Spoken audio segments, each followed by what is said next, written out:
வீணாக சந்தேகப்படாதே.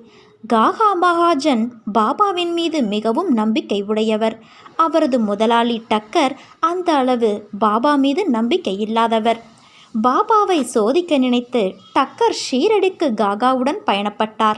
வரும் வழியில் காகா பாபாவுக்காக திராட்சைகளை வாங்கினார். தனது முதலாளியோடு ஷீரடி வந்து பாபாவின் தரிசனத்திற்காக காத்திருந்தார். தர்கட் என்ற பக்தரை சந்தித்த டக்கர் இங்கு ஏதாவது அற்புதங்கள் நிகழ்கின்றனவா என்று கேட்டார். சாயி தரிசனத்திற்காக மட்டுமே தான் வந்திருப்பதாகவும், அற்புதங்கள் நிகழ்கிறதா என பார்ப்பது தனது வேலையல்ல எனவும், ஆனால் அனைவரது பிரார்த்தனைகளும் இங்கு கேட்கப்படுகின்றன என்று தர்கட் பதில் கூறினார்.